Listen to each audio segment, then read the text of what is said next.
Yo guys, a blessed clean morning. Sa panahon karon labi na sa internet, no. Daghan na kay mga information nga nang gawas. Duha lang ang posible nga atong buhaton.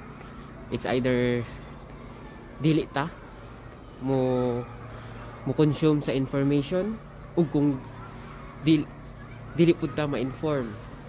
Pero kung mo consume pud ta sa information, possible pod nga ma-misinform ta kay sa kadaghan na gyud nga information. So unsa may buhaton para sa ko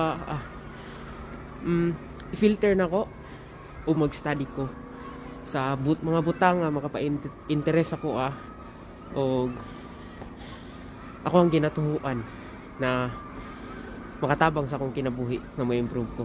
So that's it.